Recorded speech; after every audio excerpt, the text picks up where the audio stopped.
Hello, everybody. Welcome to Encounters USA.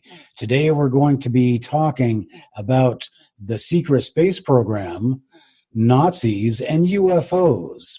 We're really going to be dealing with a mixed cabbage salad of sauerkrauts. So you're going to want to stay tuned.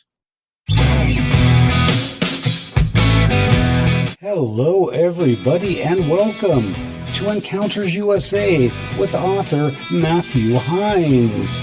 If you're looking for alien incidents, Bigfoot brouhahas, or dogman dealings, we have the podcast interviews, field research, and field interviews you're gonna love. Don't forget to subscribe on YouTube and check us out on Patreon. Now, on with the show.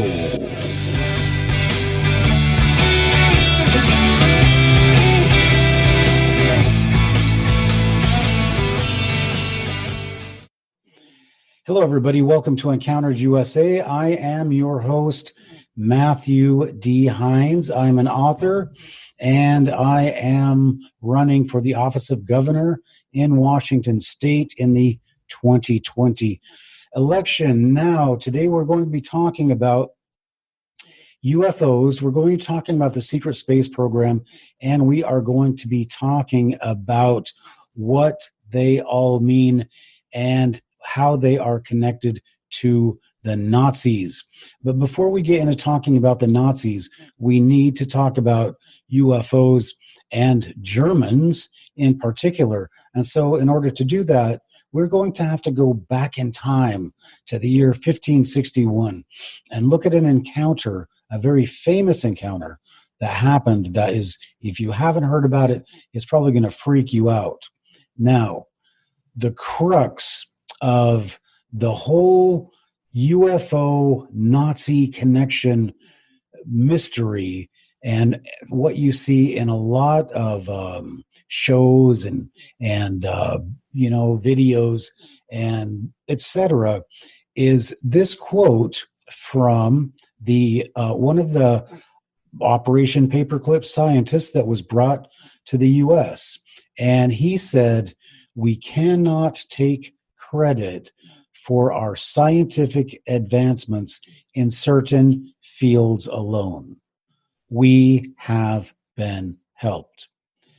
And from that phrase, from that sentence, a whole panoply, a whole pantheon of myths and stories and characters and legends has sprung out of this idea that the Nazis somehow were getting help from aliens, and all of it based upon this sentence and another sentence made by Werhner von Braun.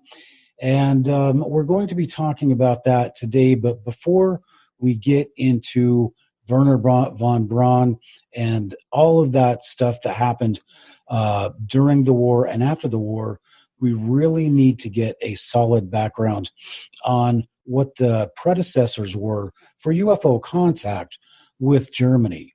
Now, the first thing that we need to look at when we're talking about UFO contact with Germany is we need to look at an incident that happened in 1561 in the town of Nuremberg. Now, before we get started, I just want to give you a little historical background, being the history guy that I am. In 1561, it's almost 50 years since what is known as the Reformation began, and that is when a monk named Martin Luther took his complaints about the abuses of the Catholic Church, nailed them on a monastery, and the rest is history.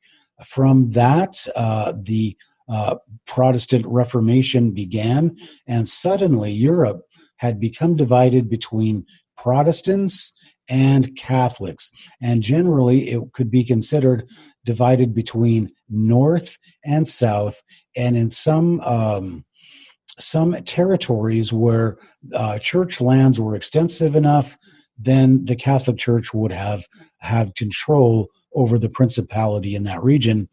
by supporting the local ruler. So that's the historical background of it. So the people who are living at a time when there's a big mystery about, well, if you're not Catholic, you're going to hell. But Martin Luther says, if you're Catholic, you are going to hell. So nobody really knows what's going on. And then this happens. And let me just go ahead and read you.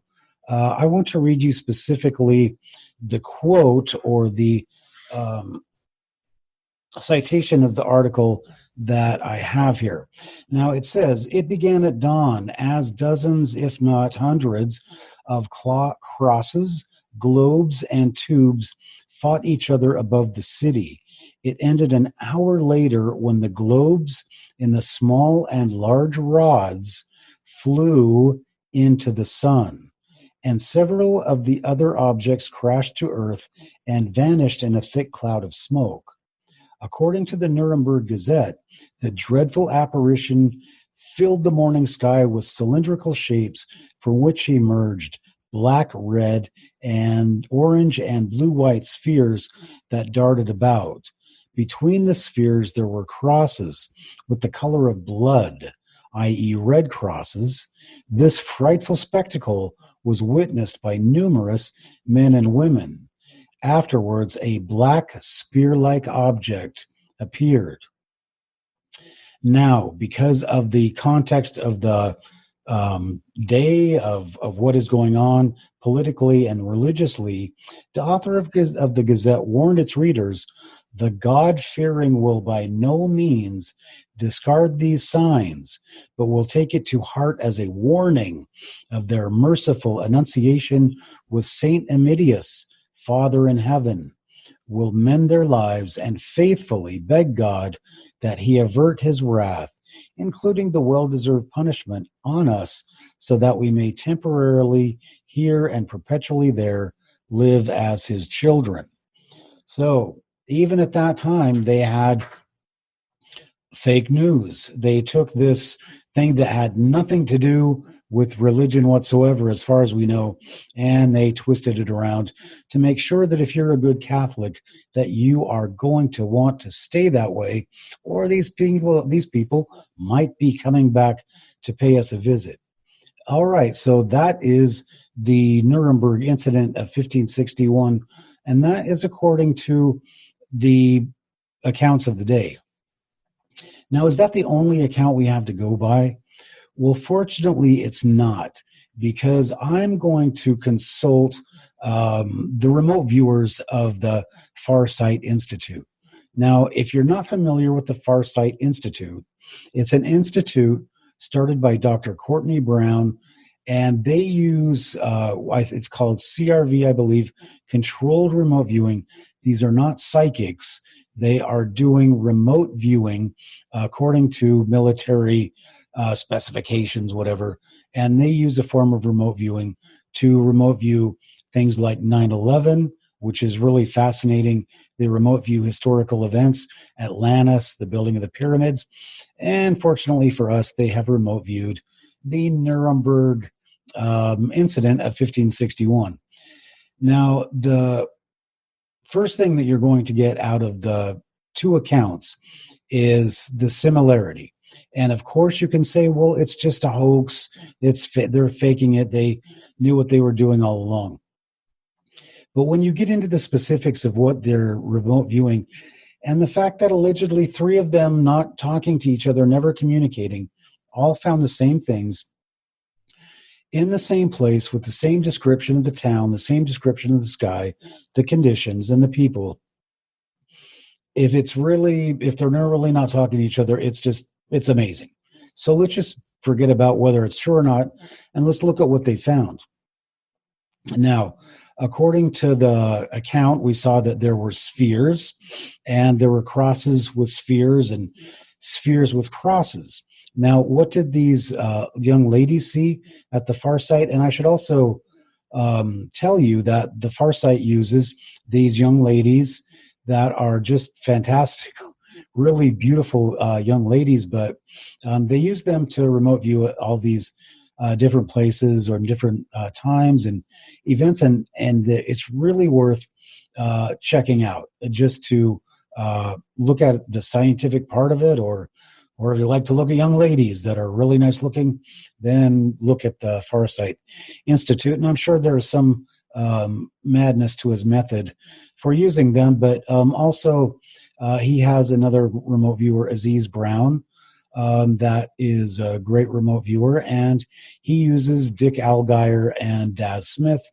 And Daz Smith is somebody I'm trying to get onto this podcast to do some remote viewing for us. So going back to our remote viewers with the Farsight Institute and the Nuremberg Incident, the first thing that we really saw when we were watching them is that they described the town, and all of them is pretty much the same.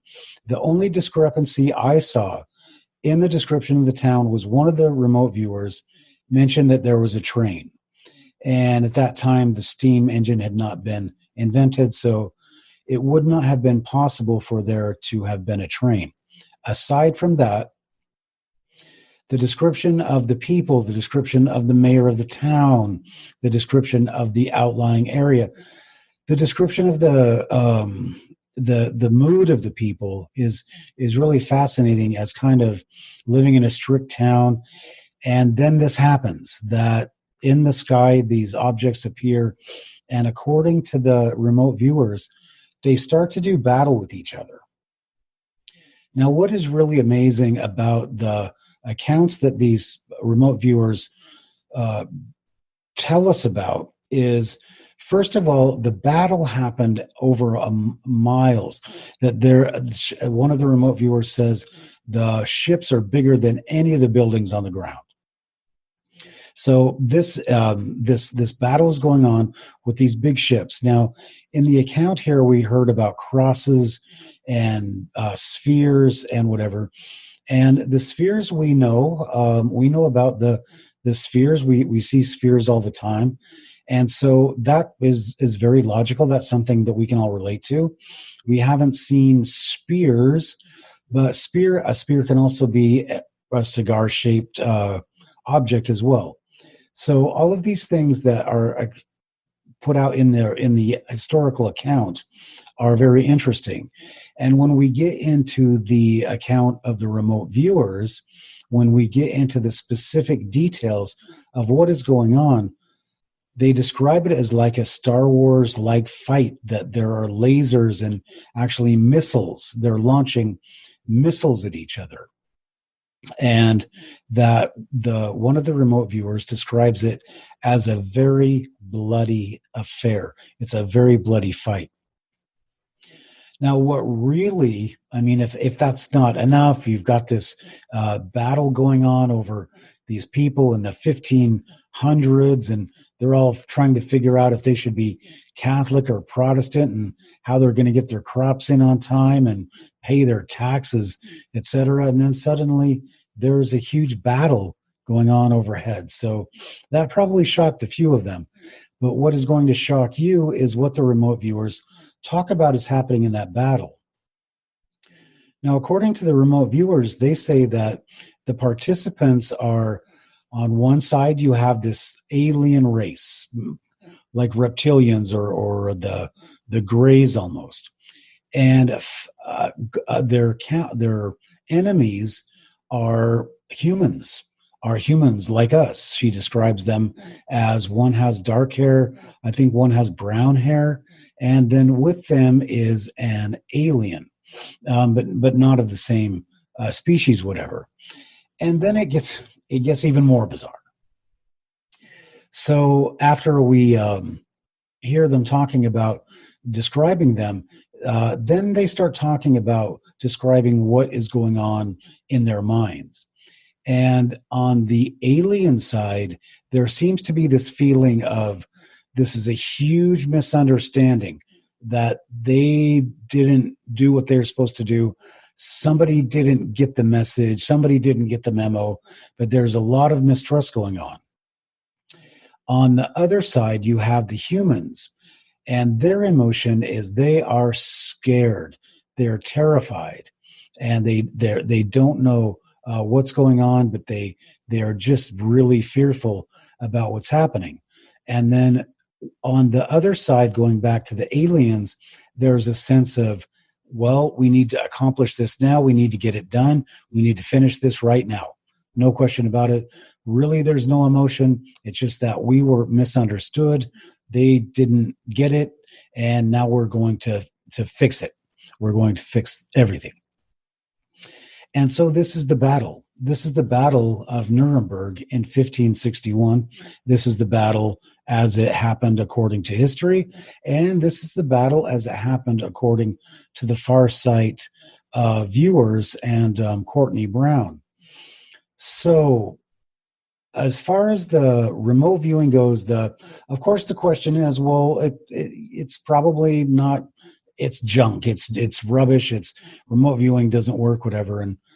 And the only thing that I would have to say, knowing what I do about history, is there was the description of a train in that account, that the steam engine didn't come about until James Watt in the 1800s. So I don't think, oh boy, I hope I didn't. I think it's actually 1750s. But anyway, I'm going to have to stop forgetting so much history. But so there was no train in Nuremberg in 1561 is the only discrepancy that I could see. So there is that account. Now, why is that even important? Now, remember going back to the quote that we cannot take credit for our scientific advancements in certain fields alone. We have been helped. You remember that? Well, all right. So you take a basically agrarian society, as Germany would have been in the 1500s, and then you see a massive battle overhead with objects that are so technologically advanced you can't even believe it. And the church people are saying, well, that's the angels and that's God coming to remind us to be faithful.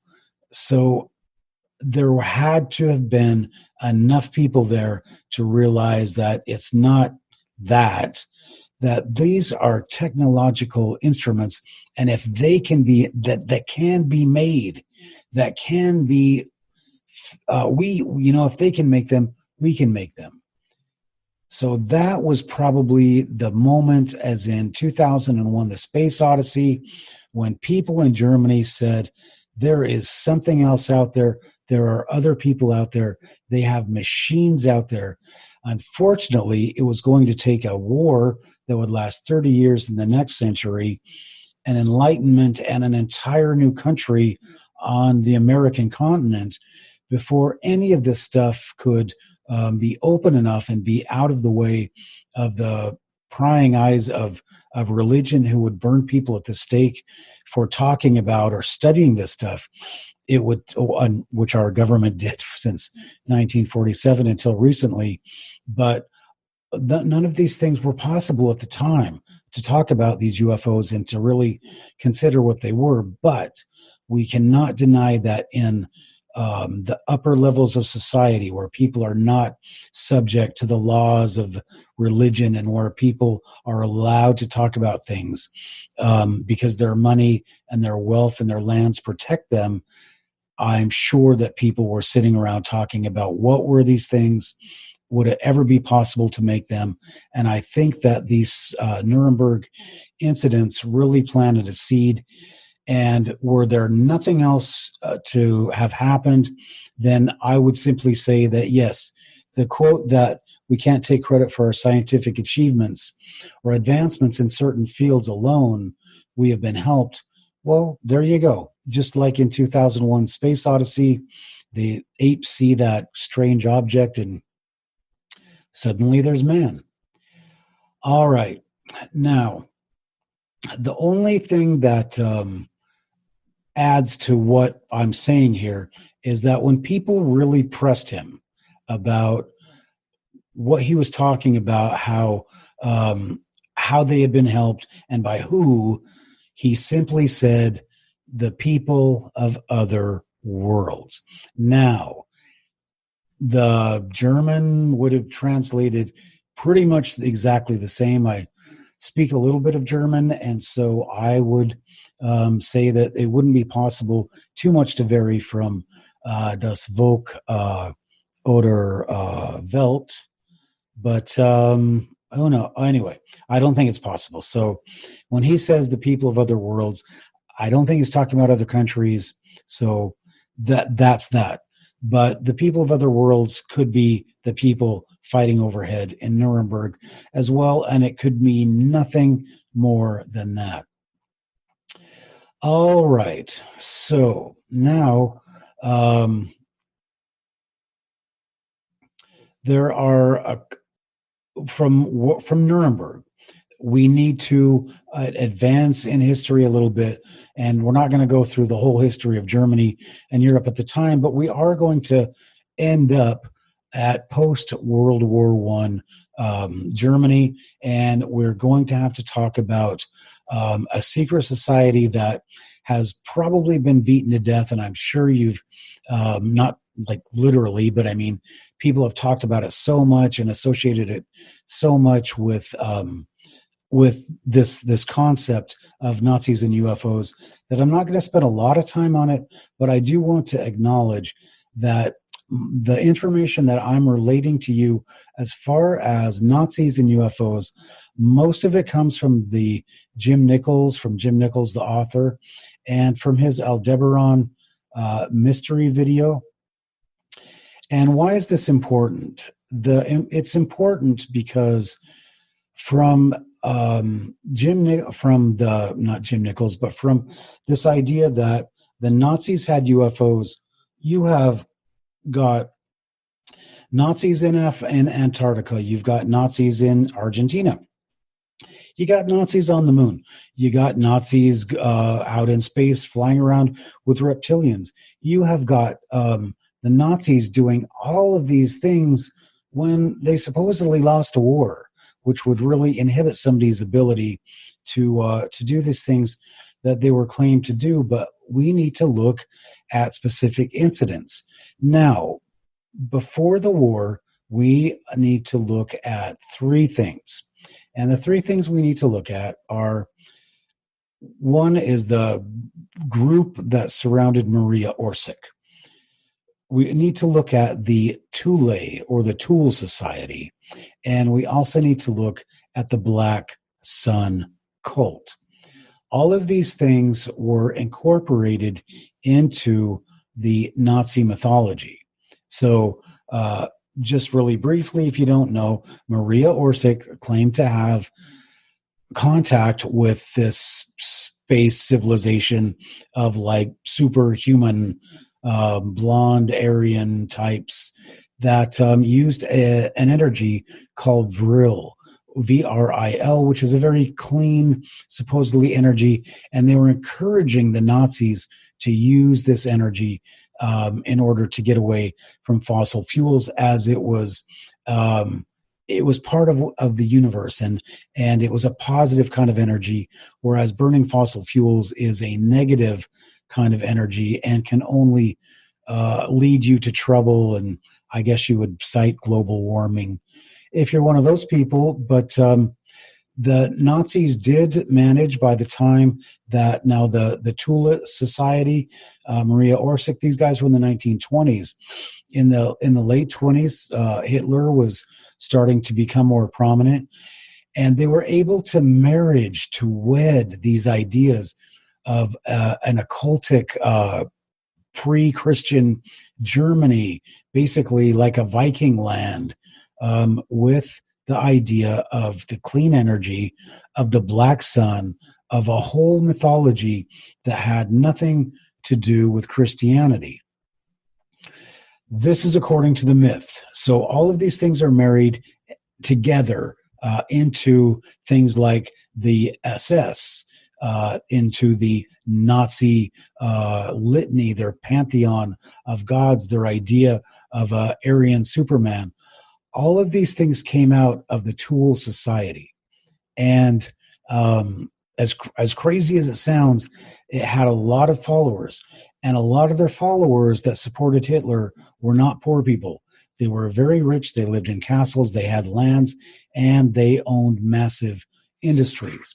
And they all stood to benefit from this idea that the Germany, in coordination with these aliens, that they could take over the world because they'd have the right kind of technology. Now, I'm going to stop there because we're going to have to look at some questions at the end of this program. And one of the questions I want to look at and point out to people is that the Krups, the people, Tyson, the people who Porsche, the industrialists, the landowners, the Hohenzollerns, they all could not make money off free energy. They could not make money off of anything that was any non-traditional warfare. If the Germans had the technology to make UFOs and to wipe, armies out using a couple of advanced craft, that was not to the advantage of these wealthy people. These wealthy people are only going to make money, and the banks are only going to make money when massive spending is made and borrowed on for massive amounts of weapons that employ a lot of people, that keep a lot of people busy, that keep a lot of people out in the army. So the question is, why didn't Hitler use UFOs? Why wasn't he interested in UFOs? If this is all true, that they had this technology, then the answer is as simple as it is for us today. It would have put so many people out of work. It would have disrupted the system so much that it would have destroyed them, unless they just sat in their UFOs and, eventually just destroyed everybody. But there was no money to be made from that. And so for the wealthy Germans and the people, the Harrimans, the Bushes, and the people that supported them in the U.S., there was no money to be made from any of this exotic technology. So at the end of the war, Hitler lost. I think towards the end of the war, there's a possibility, because remember that during the Nuremberg Incident, all of these spheres came out. Well, remember the Foo Fighters from World War II? Well, maybe and even they put out clippings that said the Nazis are using this advanced technology, these spheres. So possibly the spheres were alien, or they were German. But by the end of the war, it was pretty much fait accompli. By the time this stuff started showing up, Germany had been bombed into rubble, and there was really nothing left to save. So that leaves us at the end of the war. And at this point in time, I just want to throw in just an idea I have, that at the end of the war, Adolf Hitler, there's been enough FBI, Central Intelligence Agency, even a show on the History Channel that pretty much proves that Adolf Hitler did not die, and that he spent his last days, or last 20 years, in Argentina. Now, if you have not heard any of this, or if you've not seen any of this, I encourage you to go look at the History Channel documentary. And the only thing that I have to, that I would say against that, is that on the documentary, the CIA has this investigation about Hitler. So the one agency that was supposed to make sure that Hitler was not around, and that he didn't survive and he didn't escape, was the CIA. And they're going to be telling us that they let him live through all these years, and nobody even bats an eye and says, well, what is going on here? How could you let a person like that live with all of his cronies? But there is ample evidence. So the war is over. Hitler is gone, no matter what you believe. And now we have a whole gamut, a whole panoply of things that we have to look at that happened at the end of the war. The first thing that we have to look at is Operation Paperclip. Now, at the end of the war, Werhner von Braun, all of the people who worked on his project, all the people who worked on any rocket, any special weapons, any the jet engines, the Messerschmitt 262, people who were working in the German counterintelligence, they all were brought to the U.S.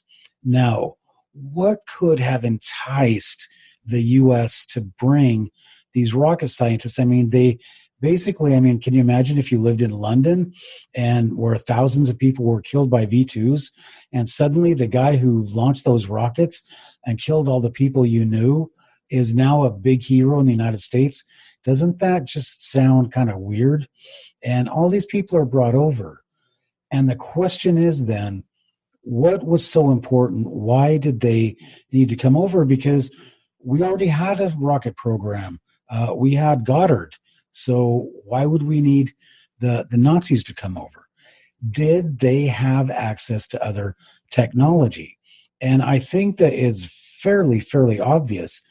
The answer to that, without the benefit of having real factual evidence, but they were brought over here because they knew something so much more than anybody else seemed to know. So then it goes back to one more item that was talked about after the war, when they went into Poland, was this thing called die Glocke, or the bell.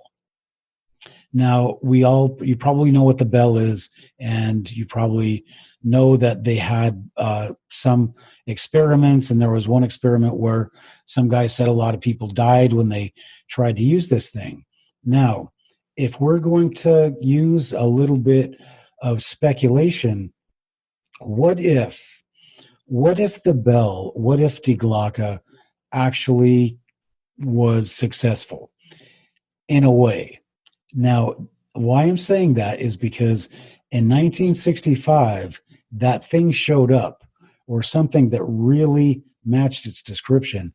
It showed up in Kecksburg, Pennsylvania. And they brought in the military. Immediately, within hours, they had military units there. They had that thing on a truck. So what exactly was that? Now, was that a German? And I've heard people speculate and call it a time machine. But I just want to just throw some things out there. People who saw that thing before it crashed said that it changed directions a couple of times. Now, think about it. You're Germany, and you're losing the war. Hitler had this obsession with bombing Washington, D.C. Pennsylvania is just a few hundred miles from Washington, D.C. So what if, this is just a crazy idea, but what if they sent these guys to basically go to Washington, D.C., about, at that time, get there and kill the president, or commit some kind of sabotage, whatever, or just crash that thing right into one of the government buildings. Now, of course, that to be successful in that, I mean, it would be very, very sketchy and iffy at best. But with Hitler's obsession, I mean, he built a long-range bomber to do this. So what is the chances that if they had the technology, and his idea was, if we just take out the leader, then we will stop them. They won't want to fight anymore. What was die Glocke? And there are, for my own personal belief, I don't think it was a German time machine. It very well could have been, but I think that the reported hieroglyphics and writing on it really rule that out, that it really was not any kind of German device. Now, if the Germans had put something on that because they had been instructed, if they're going to be out traveling in time and space or whatever, then they need to have these things on it for whatever reasons. Okay, then I could buy that. But the question still is, and this is for somebody to research, and I know people have, but was Die Glocke, did that show up in Kecksburg? Why did it show up in Kecksburg 20 years after the war? Did it hyper jump? And I'm not going to go into it, but if you go into the Eldridge and the Philadelphia experiment, another supposed 20-year jump in time. So, and awful close to Washington, D.C. So it's really something that should be looked at. But now let's leave Kecksburg behind and let's go and talk about the Nazis after the war. Okay. So first of all, supposedly you have Nazis in Neuschwabenland. You have a big submarine base there. You have Operation High Jump, where Admiral Byrd goes down and reportedly gets his fleet's butt kicked by these UFOs, of which there has never been any other evidence to prove this or physical evidence other than Admiral Byrd's quote saying that the enemies we may have to fight will be able to travel pole to pole in a couple of minutes. Now, what that meant, we probably will never know, but everybody has based this quote on the fact that he ran into UFOs and has gone so far as to say that he was met Aryan people and aliens and Germans and whatever in Antarctica. And so it's gone into and I'm not saying it's not true, but I'm saying it really does sound on the edges of almost sanity that this could have happened. And the reason that I say that and keep talking about the subject of Nazis and UFOs is that the bottom line, the Nazis did not win the war unless there's something that happened that we didn't. So if all of this stuff was available to them, it was either they didn't win because Hitler was a complete idiot, which we know he was, or it's not true. And so we have to really look at Occam's razor with a little bit more determination, I guess, and really try to find the simplest solution here. So now, after the war, after Operation Paperclip, after Operation High Jump, we suddenly have another quote from Werhner von Braun. And he says, "We find ourselves faced by powers which are far stronger than hitherto assumed and whose base is at present unknown to us. More, I cannot say at present. We are now engaged in entering closer contact with those powers, and in 6 or 9 months' time, it may be possible to speak with more precision on the matter." Now, this is Werhner von Braun, and this is down around the time of 1947. So, in 1947, when you have this high jump incident, in 1947, when you have Roswell, in 1947, when you have the Maury Island incident off Tacoma, and you have these players that end up in the Kennedy assassination. That happened in 1947. In 1947, the U.S. Army Air Force became the Air Force. In 1947, the Central Intelligence Agency was formed. In 1947 or 1948, 47, the groundwork for the State of Israel was formed. So all of these things happened it was a very busy year, but 1947 was definitely a year of UFOs and some kind of contact, either advertently or inadvertently, with some kind of extraterrestrial beings. So this is the background on what I know of the German Nazi UFO connection.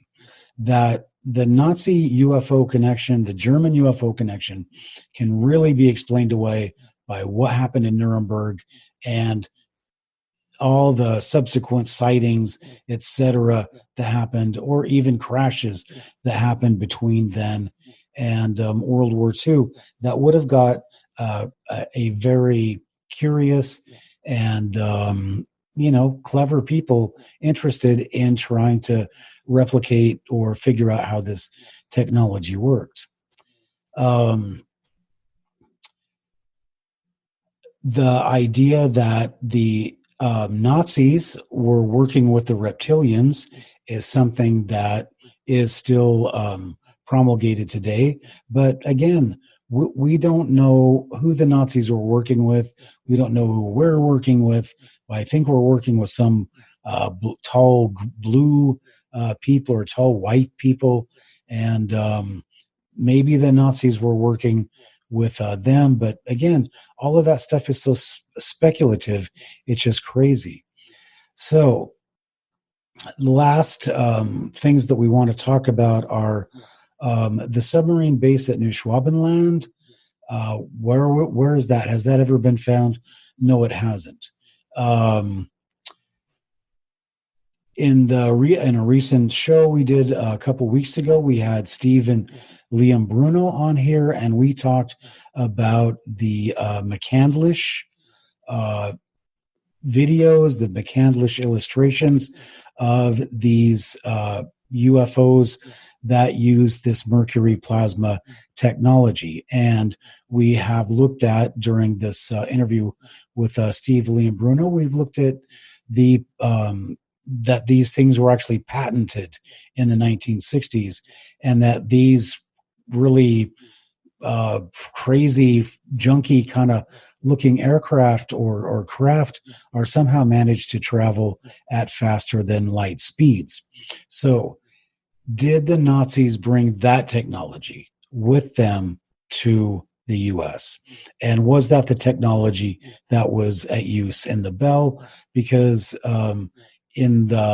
even in the Kecksburg incident, there was references to something about mercury, and the Nazi Bell, there was mercury used, and so possibly that is the connection. Now, the last thing that I want to talk about to kind of tie all of this together is that at the beginning, we talked about the idea of having extraterrestrial help, that one of the Operation Paperclip scientists that later worked for NASA said that, related to people. So recently, Linda Moulton Howe has put out a video, and I'll have a link to it in the description. And the video is called Antarctica: Alien Secrets Below the Ice. Now, in the video, she has two whistleblowers who say that, one of them claims to have gone on a rescue mission to get a guy that was in an alien building in Antarctica. The melting ice had uncovered the building, and it had the drawing of the black sun on it. So, is there a connection with the black sun and with these aliens? And just to throw another monkey wrench, if I do say, into the mix, is the Farsight Institute with Dr. Brown and his lovely remote viewers. They have come up with another remote viewing of a spaceship that crashed in Antarctica, and the occupant crashed thousands of years ago, and it still seems to be on, right? Its power still seems to be on, and the description of the being inside it is an alien. It is almost like a reptilian alien. So if you've been paying any attention to Encounters USA, you will see that we have talked about Matilda McElroy's interview with an alien, and we talked about this conflict that has been going on for such a long time between the old empire and the domain. It is so amazing that that as you start to see different things happening, could these aliens be the old empire, or could they be the domain? And could the humans be the old empire, or could they be the domain?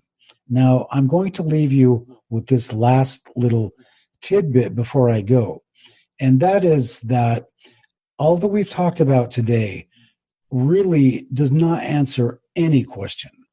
It really creates more questions that need to be answered. And that's what this show is really all about. We don't claim to have the answers here, but we do like to look at the questions. So what we do know is that the Germans had an exposure to UFOs a long time ago, probably much longer based on the paintings of Europe, et cetera, et cetera. But in 1561, there was a very real battle reported over the city of Nuremberg. We know that during World War II, there were things called the Foo Fighters, that the Americans actually wrote up newspaper articles and were attributing those to Nazi technology. We know that the Germans came over, and we know that they made some statements about having contact or having knowledge from extraterrestrials, and we know that they were working on the bell, die Glocke. So we also know that a similar type object crashed in Germany or in Pennsylvania, and 20 years possibly to the day since it left Germany. So, and for the occupants of that craft, there would have been no time whatsoever. Once they'd gotten up to power, they would have gone 20 years and possibly 1 second. So they popped up, and what were they doing here? That is a really big question. What was that thing even doing here, and where was it from? Because nothing like that has been found before or since. So what was it, where was it from, and what was it doing here? And then the next thing that people need to think about is if there was a technology called Vril with this black sun and the free energy that's available to all of us, and it's something that has been recorded all through history in all different cultures, from the swastika of ancient India all the way to Linda Moulton Howe's whistleblower guy who saw the same black sun symbol on alien technology in the South Pole. Or not at the South Pole, but in Antarctica. So all of these things are somehow tied together, and we're going to keep trying to find the answers to it. But it's really a fascinating subject, and I just like to thank Jim Nichols for the work that he's done, and I'd like to thank Linda Moulton Howe also for the work that she's done, and all of the guys and gals who are out there getting this information out for us to tell you. All right, everybody. Well, I think that is going to be a wrap for Encounters USA. And I'd like to encourage you, if you like this kind of content, please hit the subscribe button. Because of my busy schedule, we're going to be intermittent in our podcasts and videos because I've got a lot of stuff going on. And it's very exciting, so please stay tuned to that. But please hit the subscribe button, leave comments in the description, tell us what you think about this or any video, and please stay watching our great channel. So, for Matthew Hines at Encounters USA, I want to tell you, if you're in Germany, especially around Nuremberg, or if you're in the Antarctic around some alien crash or some alien building, remember what we say: always watch your back. Thanks for joining us on Encounters USA. Remember, if you have comments, please leave them in the comment section on YouTube and hit that subscribe button and ring that bell while you're at it. Don't forget, if you'd like to be a guest on Encounters USA, just send us an email at encountersusa1@gmail.com and just put podcast guest in the subject line. Now, please remember that all of the guests' opinions on Encounters USA are their own, and they do not necessarily reflect the opinions of the podcast host nor the podcast sponsors. So thank you, and don't forget, when you're out in the woods looking for aliens, Bigfoot, or Dogman, always watch your back.